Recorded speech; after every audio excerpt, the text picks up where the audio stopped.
Hello everyone. This is the 48th part of the story, Magical Journey in Harry Potter World. Chapter 127, Description, Knight's Bus, Godric's Hollow. Quinn stood in front of a full-sized mirror inside his room, watching his reflection in the mirror.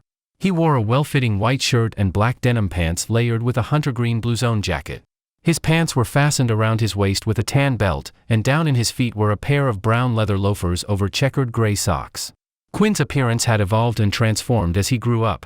He was going to turn 15 years old in a week and had changed a lot from his preteen 11 years old self at the start of Hogwarts to today, where he was a budding teen in his growing years. Over the years, the innocent look of a child had transformed into a boyish youth of a teen. The smart appearance that Quinn was known for had gained a tinge of roguishness that people would miss if they weren't looking closely. His hairstyle, which was tapered on sides and back while the top kept short, giving him an easy-to-maintain Ivy League haircut, had slightly changed with his age. Now Quinn's matte black hair was kept short on the sides and back while the top part was of a medium length and styled into choppy, textured combed back layers with a side part. Quinn's wiry frame that came with his young age and daily workouts was finally experiencing change, with puberty kicking into full effect. In the last few months, his chest had widened, and not only his arms and legs grew faster, but he also gained some height, finally pushing past the 170-centimeter mark and stopping at 176. And the final change that came with puberty was Quinn's voice. His vocal pitch deepened by nearly an octave. And the process of voice change to his adult voice finally started and would continue to deepen until his 18th or 19th birthday, as magical humans reached physical maturity by that age. After that, aging slowed down because of their increased lifespan than their non-magical counterpart. The air and vibe around Quinn had also changed, not because of his age but because of his magic. Magic was an essential aspect of his life, maybe even the most vital part of his life. Quinn's attitude and personality were deeply tied to his magic. When Quinn had lost his magic, he rarely spoke to anyone and would like to remain alone rather than spend time with anyone. He became so obsessed with regaining his magic that Quinn pretty much ignored every person in his life and acted that he and his magic were the only two existences in the world. Quinn lost his magic, regained it while suffering from pain. He came very close to dying from injuries and dementors and had to time travel to save his life. Learned a magic that was much higher than his capabilities, beyond what he was currently capable of. And finally met with Dumbledore and got out without getting his mind read. After all those ups and downs in a single year, Quinn had come out with a new level of maturity, confidence about his magical capabilities, and faith that he could come out of situations no matter what. He was much more comfortable with himself and felt secure with his magic beside him. And the trip to Denmark with the apparition lessons had given him the magic that increased his ability to move around, providing Quinn with a sense of freedom. If previously, Quinn had a hidden and reserved attitude to his public persona, now he was coming out of his shell. For the first time since coming to this world, Quinn truly felt safe. He knew that with his family around, he would be safe from most dangers. But Quinn always had that sense of urgency in the back of his head to get stronger so that he could be safe on his own. To be able to protect himself from dangers on his own without depending on others. That was Quinn West's thing, on his own. In many of Quinn's retrospective sessions, he thought about why he had such a terrible reaction to a wand that clearly suited him and had chosen him to be its wielder. The answer that Quinn came up with was his view of magic. He wanted to be self-sufficient, free from any form of support and dependence, and that carried over to his magic. Quinn wanted his magic to be always present with him so that if one day he was dropped buck naked into an unknown place, he would be able not only be able to survive but also return home safely with ease. But a wand stopped Quinn from achieving that. Take the magical focus from a magic user, and except for a handful of people, everyone else would essentially lose their magic and be the same as non-magicals. Even those handful of people couldn't access their full capabilities if one took away their preferred choice of focus from them.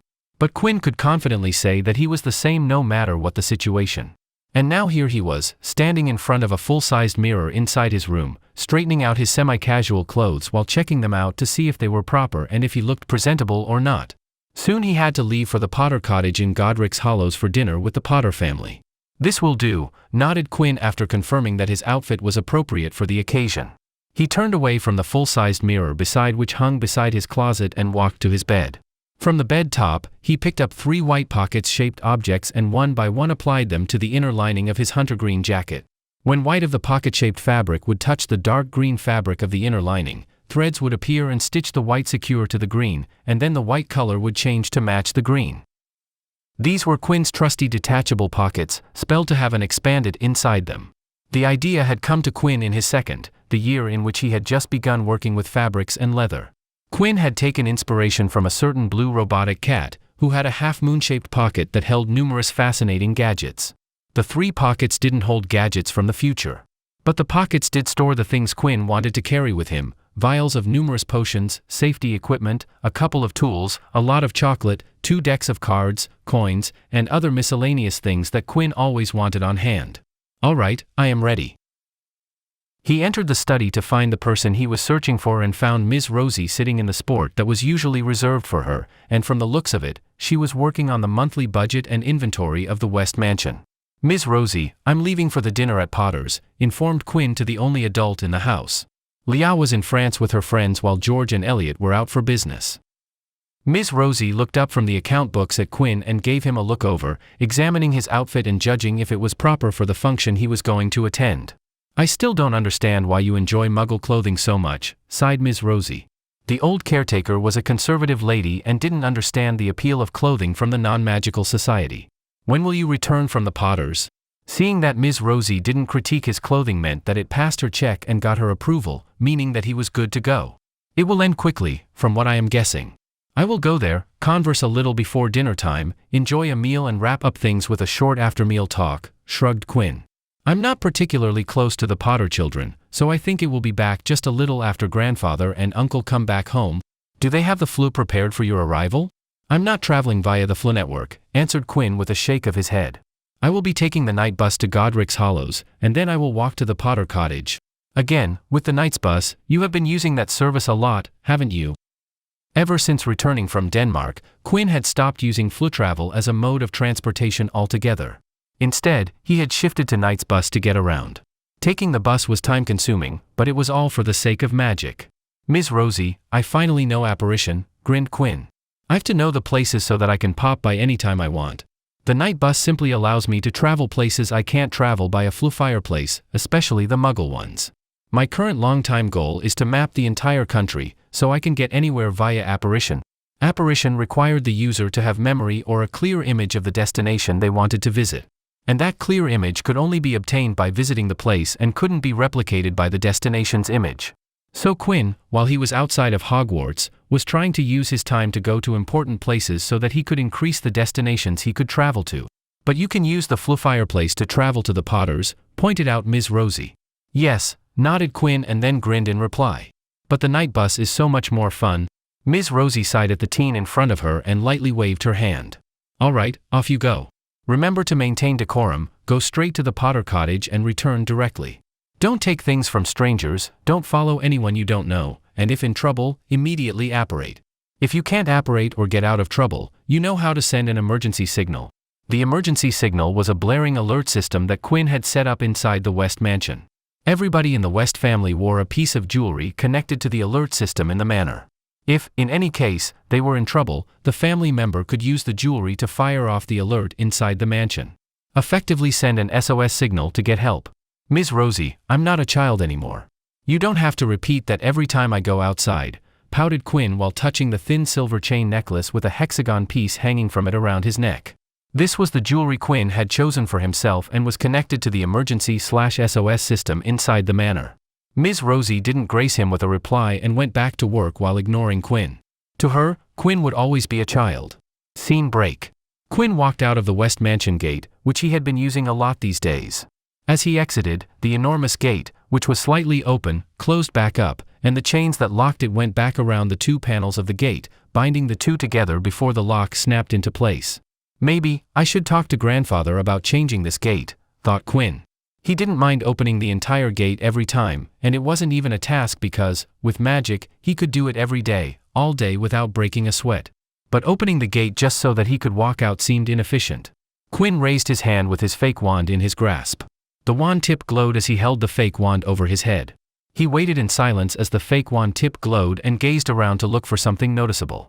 It took a minute before the silence in the darkening evening sky broke, and there was a deafening bang, which made Quinn involuntarily twitch. "I can't get used to this even after all this time," sighed Quinn as he watched to see a gigantic pair of wheels and headlights screeched to a halt just in front of him. They belonged, as Quinn saw when he raised his head, to a triple-decker, violently purple bus, model name AEC Regent 3 RT, which had appeared out of thin air. Gold lettering over the windshield spelled the night bus. Then a conductor in a purple uniform leaped out of the bus and began to speak loudly to the night. "Welcome to the night bus, emergency transport for the stranded witch or wizard. Just stick out your wand hand, step on board, and we can take you anywhere you want to go. My name is Kevin Kendall, and I will be your conductor this eve." The conductor stopped abruptly. He had just caught sight of Quinn, who was putting his fake wand back into his pockets. "Oh, it's you again," spoke Kevin Kendall, who looked to be the age of 18 or 19, with large, protruding eyes and a thick beard for his age, but that only meant that he could be below 30. Quinn had been using the night's bus for travel so much that Stan had gotten acquainted with him. It was so ridiculous that when Quinn was visiting places, so that he could use apparition later, he would call upon the night bus 20 times a day so that he could travel around. Quinn traveled so much that he was acquainted with a good part of the night bus's fleet and their conductors. Unlike in the books, where the night bus wasn't explored in detail, Quinn had found that more than one night bus was running all over the country. Every night bus operated in their own area and didn't go out of their territory. Quinn's destination list was so extensive that the conductors had come to recognize him. "Good evening, Kevin," greeted Quinn, nodding to the recognizable conductor. "How are you today?" The conductor didn't reply to the question. Instead, he returned with a question. "Are you going to travel today?" Quinn had called the night bus to travel, or why else would he call upon it? But Quinn understood what Kevin meant. He meant if Quinn was going to a place, walk around that place to memorize a general layout and scenery before calling the night bus again. "No, Kevin. I'm not going to do that today. Just one place today," answered Quinn. Kevin looked a little disappointed because that meant that Quinn wouldn't be shedding money to travel, which, in turn, meant that Kevin won't be earning more today. All night bus conductors not only got a base salary but also got paid on a commission basis. "All right, where do you want to go?" asked Kevin, going back to conductor mode.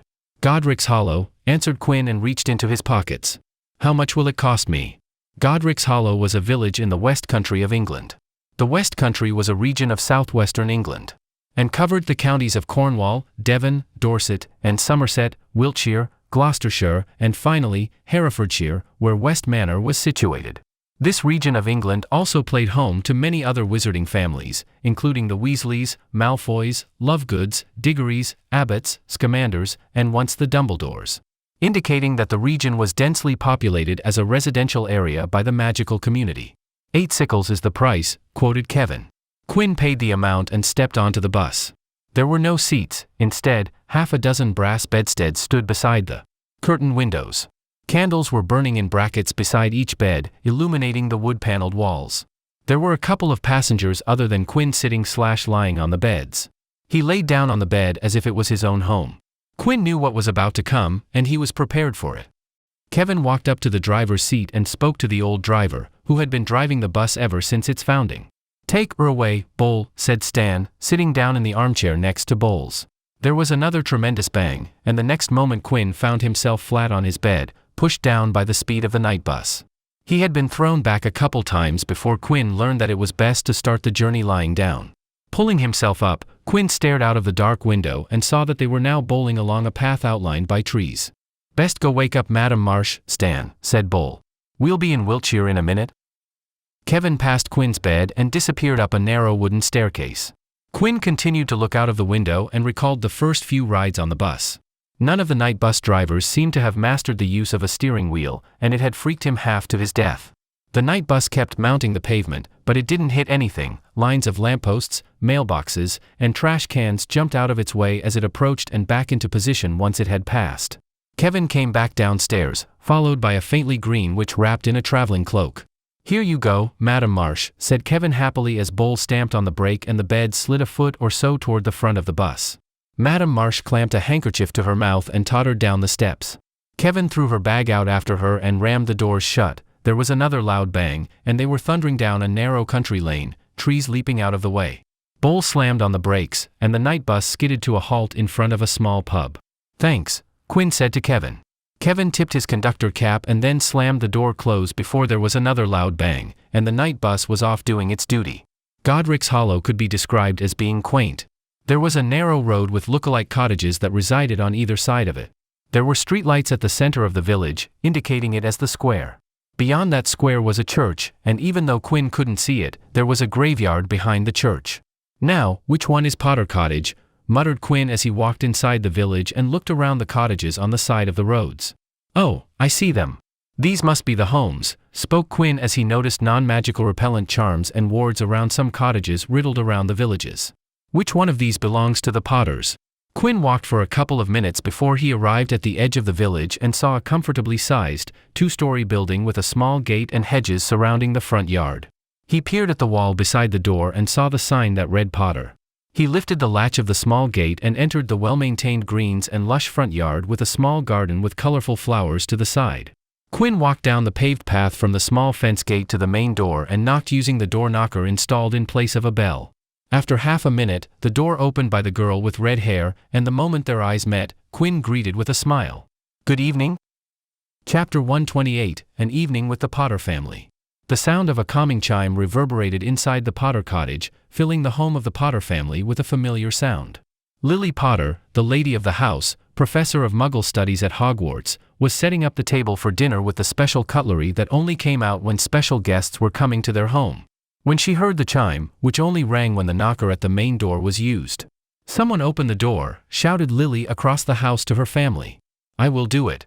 A voice came in reply to Lily's instructions, and footsteps moved towards the main door. Lily stepped back from the table and gazed at it to see if she missed something, but the table setting for 5 people was set up perfectly. She moved her eyes to the kitchen, where food was currently being prepared by utensils autonomously with magic. She observed that the food was close to being done cooking. It was then when Harry came walking into the dining area to get a glass of water for himself. Lily looked at her son and immediately questioned him. "Did you clean your room?" Harry was about to pour himself a glass of water but stopped when he heard her mother's question. "Mom, he isn't going to come up to my room to see if I have cleaned it or not." "Why do I have to clean it?" sighed Harry and went back to pouring himself a glass of water. "Don't give me that and go clean your room," ordered Lily, her eyes narrowing threateningly. "Quinn is already here, go comb your hair a little. It's like there is a bird's nest on your head." Harry ignored his mother and silently walked out of the room with the glass of water. He wasn't going to clean his room. He, for his life, couldn't comprehend why did he have to clean up his room every time someone visited. Scene break. Someone opened the door. Ivy Potter, sitting in the living room, reading Witch Weekly, a magazine targeted towards women in the Britain magical community, looked up from her magazine.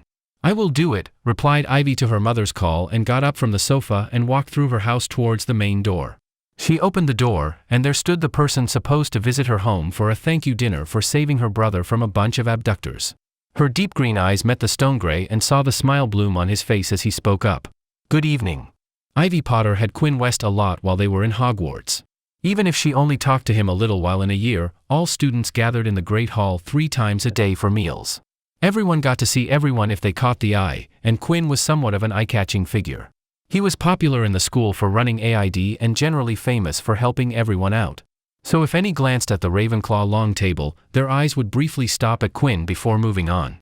And Ivy was no different. She, too, would sometimes have her attention caught by Quinn because of their shared history. In the near 3 years she had known about the person named Quinn West, Ivy could recall seeing him in Hogwarts school uniform. The uniform was the same for everyone except the house color, and thus, the school uniform wasn't exciting to look at when every student you knew wore the same thing every day. And Quinn was among the students who would wear the uniform to the T with the robes and all. The only variation she had seen was when Quinn would remove the outer robes inside the AID office. But now, here he stood, in front of her, in casual clothes. She looked down to see the white shirt, black pants, and green jacket all coming together. Ivy Potter had many thoughts regarding Quinn West. But before today, thoughts like good-looking, handsome, and attractive weren't among them. Suddenly, she could notice all the things she had seemingly missed. Quinn was tall, not as tall as her friend Ron Weasley, but quite tall. Unlike Ron, Quinn wasn't lanky, he was quite fit under those clothes, something the school uniform robes had hidden. With her mind not filled with thoughts about if Quinn was planning something, could finally notice that Quinn was remarkably handsome, particularly with that smile on his face. "Miss Potter?" Quinn called to Ivy, wondering why she was staring at his face without speaking anything. "Ivy," muttered the girl with rich red hair and vivid green eyes. "Pardon," spoke Quinn, confused. Ivy matched eyes with Quinn and spoke. "You should call me Ivy. Or are you going to address me as Ms. Potter, Harry as Mr. Potter, Mum as Professor Potter, and Dad as Auror Potter? Surely not, right?" Now that you mention it. That's a mouthful of Potter, nodded Quinn, seeing the Potter point. He looked at Ivy and smiled. All right. Ivy, let's start again. Good evening. I'm here for dinner. Ivy nodded and stepped back to clear the way for Quinn to enter her house. Please enter. Quinn nodded, stepped beyond the threshold of the Potter cottage, and entered the Potter home. He looked around and saw an interior much different from his own home. The West Manor was ornate, and Ms. Rosie, who was in charge, placed everything to form a clear structure and design that screamed a dignified beauty. The only parts of the West Mansion under others' control were their own rooms and offices. Quinn himself had only control over his own room, the practice hall, and the piano room. Other than that, Ms. Rosie decided the place of everything. While the Potter cottage, from one look, was much more personalized to the residents and very homely and homey. Right by the door were photos of family and friends along the walls. A shoe rack by the side, coat hangers on the other side. They painted green and white wallpapers along the walls while the ceiling was white. Ivy watched as Quinn watched her home and recalled that Quinn's family was exceedingly prosperous. Her father had told her that the West family lived in an enormous mansion in the distant countryside and owned vast land in that area. He must think that the house is too small, thought Ivy, but Quinn had other plans. This is a nice home, complimented Quinn. When I grow up, I'm going to get something like this for my own. Something personal and cozy. I like my home, but there is just so much walking. I spend a lot of time walking, you know. Not as much as Hogwarts, though, that place is crazy. And think about the cleaning that's needed. Thank Morgana, we have Polly, or we would be so screwed. He turned to Ivy and asked, shall we move in? Ivy snapped out of her thoughts and gestured, yes, Mum is looking forward to seeing you. She hasn't stopped talking about you ever since you sent the reply. Not surprising, grinned Quinn. I'm most teachers' favorite student. They can't love me enough. All of them want some Quinn. Let's go and meet Professor. He winked with a cheesy grin, making Ivy roll her eyes. The pair went inside the home with Ivy in the lead as Quinn continued to examine and observe the house. The chance to be inside Potter Cottage was a rare opportunity, so Quinn was taking in everything he could see with his eyes. The two entered the living room where Harry Potter was sitting with a Quidditch magazine in his hand. Mom, Quinn is here, called out Ivy to inside and turned to Quinn. Please sit down and make yourself comfortable. Harry stood up from the sofa and stepped towards Quinn to shake hands with him and greeted, good to have you here, mate. Also, I didn't get the chance to say this, but thanks for saving me. Seriously, I don't know what happened, but from what I heard, it could have been gone very wrong. Quinn shook the boy who lived's hand and shook his head, don't mention it. It was just luck that I happened to be here. Also, the situation was set up for me to have an advantage. Being humble and courteous was much better than being cocky and overwhelming when creating an impression. Quinn was definitely going to exploit the fact that he saved Harry in the future, but until then, he would rather be a friendly acquaintance so that when the time came, he could exploit this connection. Lily Potter finally entered the living room with a smile on her face and greeted Quinn. Welcome, Quinn. Were you able to find the house easily? Yes, it wasn't a problem. The repellent wards made it easier for me to narrow the houses down, answered Quinn. And we live in the same night bus area, so it was just a bus ride away. That's good to hear, nodded Lily and then gestured around the house to ask. How did you find our house? Quinn looked around as he answered, it's a lovely home, Professor. I can feel the time and effort you put in to turn a house into a home. But I do have to see one more thing before I can give my final remark. What is it? Quinn turned to Harry and asked with perfect seriousness, I want to see your room. You did clean it, right? Let's go see it right now. Harry's jaw dropped when he heard Quinn, and he started to feel flustered. He glanced to his side towards Lily and saw her mum staring at him like she expected him to show Quinn his room. Okay, let's go see my room, said Harry, sounding shy with a low voice. In his mind, he was planning on how to convince Quinn to keep quiet about his messy room. I will even grovel to Eddie Carmichael if he keeps quiet. The other three exchanged looks as Harry turned to walk to his room and burst into laughter. Harry turned to face them and was surprised to see the three loudly laughing like they had heard the joke of the century. Harry, don't worry, he's joking, spoke Ivy between her laughs. No one is going to see your room. Harry turned towards Quinn, who was giving him a thumbs up. You have a talent, mate. Don't let it go to waste. Harry Potter, the young prankster, grown under the wing of marauders, felt embarrassed about getting caught in a prank. He hadn't been caught in a prank since his first year when the Weasley twins launched a week of prankster hazing to show him that they were the prankster general.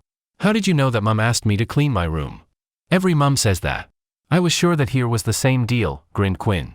I know you are a prankster, so I wanted to see if I could pull one under from you. Now that Quinn was here, he decided to showcase some of his charms and entertain his hosts, a good way to pass his time here. Before I forget, I brought you a gift for you, said Quinn as he put his hand down in one of the expandable pockets. You didn't have to bring us anything. We are the ones who invited you to thank you, spoke Lily and wanted to refuse, but Quinn had already taken her with surprise, and she was holding an envelope. She opened up the envelope and took a dense golden straight pressed parchment out of it. What's this? Asked Lily and read the bold and sizable words on the golden parchment. Magifax Q1? Yes, Professor, do you know what a fax machine is? Asked Quinn to the first-generation witch. He wasn't sure if Lily knew about the fax machine because she had been in the magical community for so long, and the fax machine wasn't popular in her childhood. But Lily Potter wasn't dubbed as the smartest witch of her age for no reason and the professor of Muggle studies of 2 years.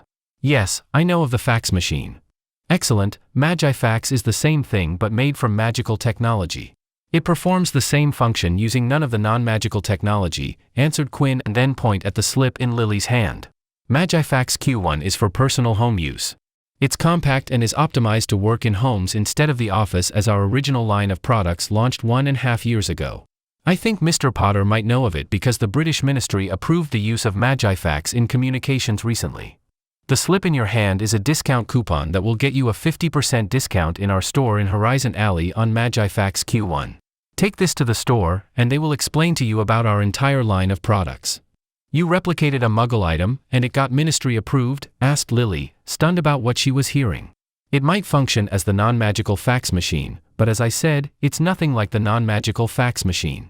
Unlike the Hogwarts Express and Night Bus, our product isn't based on the fax machine, so there was no way they would flag it. There was some resistance because we released the first Magifax nearly 2 years ago, and it took the Ministry more than a year to decide to introduce this in their offices even though we launched it here first. The British Ministry was forced to integrate Magifax into their offices because other ministries were finally getting used to their Magifax system. And they would ask to be communicated via Magifax because it was so much easier this way. But British Ministry wasn't able to do so because they were showing resistance to the system. Where is Mr. Potter? Asked Quinn after everyone settled down in the living room. He was called to the office because of some important work, answered Ivy. Quinn nodded, and inside his mind, connected it to one particular thing. It must be because of the Triwizard Tournament. Quinn turned to the Potter twins and started to converse with them. So, what have you two been doing? How is the break going? Asked Quinn. The Potter twins exchanged glances because they felt a bit awkward. The boy in front of them wasn't their friend particularly, and both of them had their own relationship with Quinn. Before the abduction, Ivy never got along with Quinn, and it was touchy for her to talk to Quinn as those things never happened.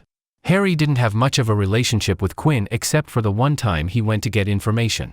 The fact Harry and Eddie hated each other with such passion made Harry never initiate a talk with Quinn because of his close friendship with Eddie. And yet, he was here talking to them like it was nothing. So the two twins felt lost on how to talk to Quinn. I keep my business and personal life separated, spoke Quinn, startling the twins. You don't have to worry about your respective dealings with me because I won't bring them up.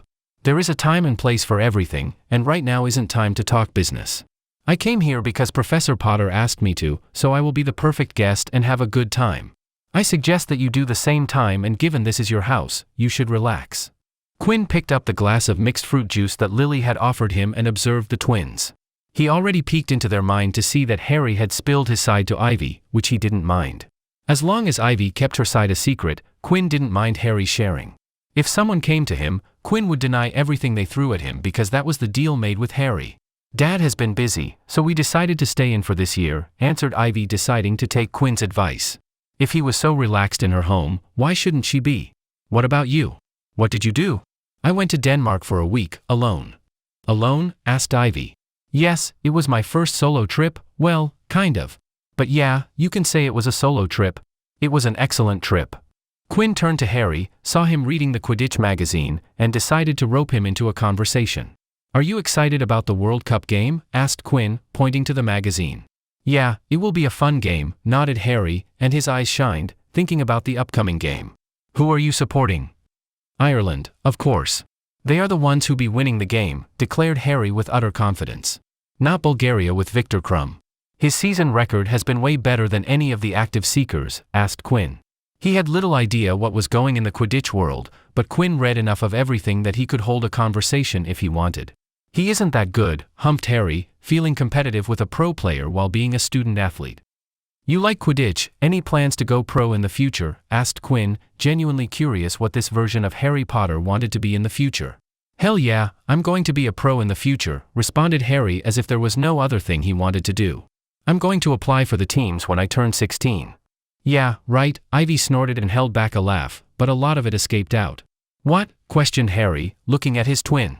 Like Mum is going to let you go professional before graduation. Dad might agree, but Mum will close the door on that before you could even suggest it. You don't know that. I know it. You know it. And even he knows it, said Ivy to Harry and pointed at Quinn. Quinn raised his hands to separate him from the conversation, even though he was the one who started.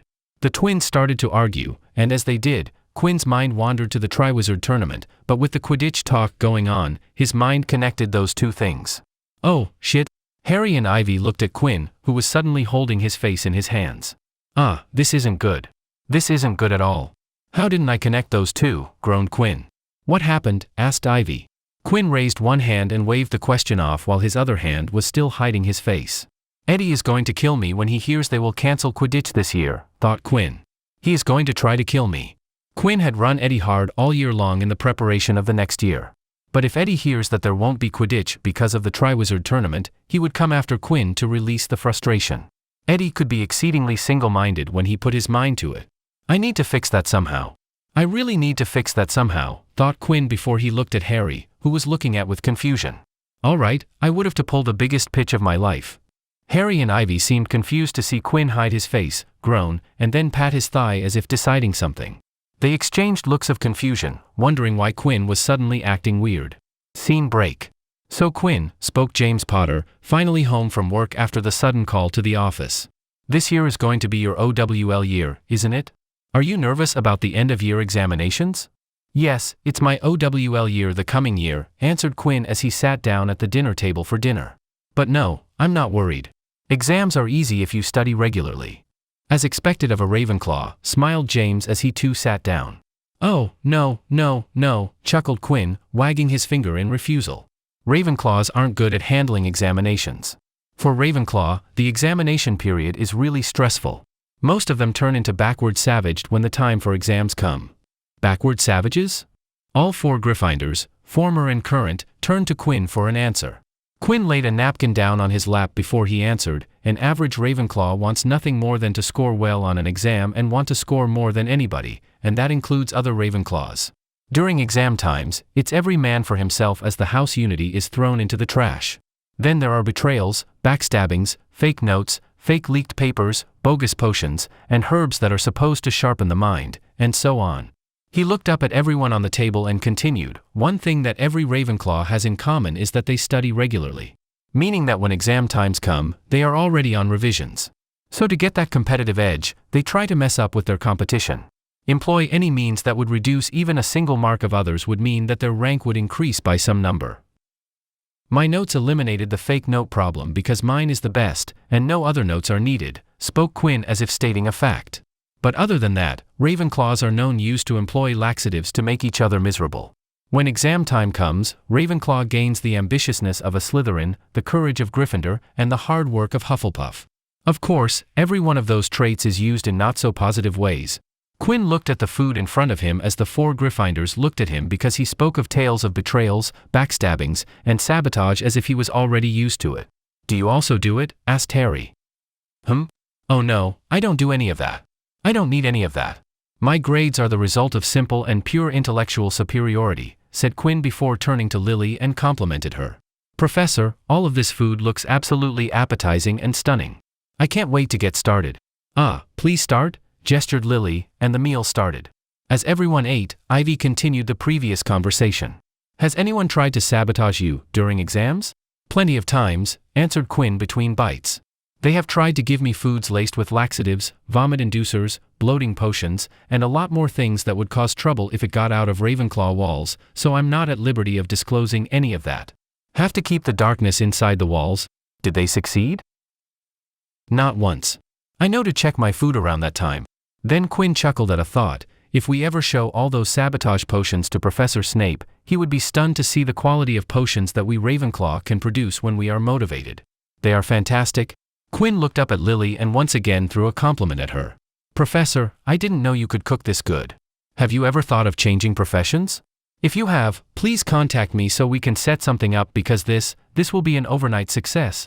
Lily brightly smiled and seemed happily embarrassed because of the repeated compliments. The twins looked at their food and then at Quinn's plate, wondering if he was eating something else because what they ate was the usual cooking of Lily, who was an average cook, and that was with magic. James, though, understood what Quinn was doing. He could see the deliberate charm talk that Quinn was laying on. He had done this a lot back in the day when he was pursuing Lily. Lily Flower, this is really good. James complimented his wife's cooking. Huh? Thank you, dear, replied Lily shortly before turning back to their guest. Quinn, would you like something else? You aren't eating enough?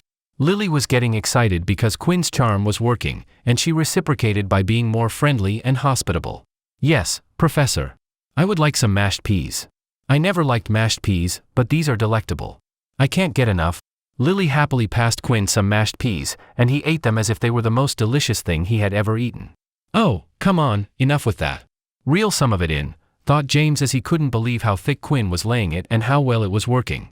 Then he saw Quinn look at him and winked before going to talk to Lily. This kid, thought James, flabbergasted. Scene break. After spending some time with the Potters after dinner, it was time for Quinn to leave. Thank you for the wonderful evening, Professor, smiled Quinn towards Lily and kissed the knuckles of her offered hand. I had an excellent time in your company. Oh Quinn, stop it. You are embarrassing me, replied Lily. If before today she was the fan of Quinn West, the student, today Lily had become a fan of the person known as Quinn West. James Potter rolled his eyes at that. Even Ivy had caught up with what Quinn was doing and sighed with an eye roll just like her father. Harry knew that something was off, but he couldn't put his finger on it. Harry, meet you at school, spoke Quinn to Harry. Tell me about the World Cup game. I won't be able to attend because of some previous commitment. Yeah, sure. Let's do that. Harry nodded and was okay with that, even looked forward to it. As long as it was Quidditch, he could talk about it for days. Quinn had given him an impression that he liked Quidditch, and it helped that Quinn commentated on most Hogwarts games. Next in line was Ivy, who Quinn spoke to briefly. Ivy, it's always fun talking to you. Let's talk some more when we meet again, and if you need any help, you know where to find me. Ivy nodded but didn't reply in words. She had a fun evening with Quinn West, and that thought seemed unreal to her some time back. She never thought she could even speak to Quinn politely, forget about having fun. Mr. Potter, thank you for taking time out of your busy schedule to host me. I'm sure that the current time is hectic for you, spoke Quinn to James, who was the final member. James gazed at Quinn and wondered if the West child knew about the reason behind his business. And after thinking about it, he concluded that Quinn knew about the upcoming Triwizard Tournament. Are you excited about it? Asked James, making Harry and Ivy confused while Lily understood what her husband was talking about. Oh, yes. It will be mighty fun, nodded Quinn with a small grin. After saying goodbyes, Quinn left. He exited the boundary of Godric's Hollow, and after looking around for a second, there was a pop, and Quinn disappeared. Back at the Potter cottage, the Potter family entered their homes after seeing Quinn off. What were you two talking about? Asked Ivy about the small talk that her father had with Quinn. It's a surprise, grinned James but didn't reply. Ivy didn't seem satisfied with the answer and tried to pester her father for an actual answer, but the Auror refused to answer. The Triwizard Tournament was on its way. This marks the end of part 48 of the story Magical Journey in Harry Potter World. Thank you for listening. Please like the video and hit the subscribe button to listen more.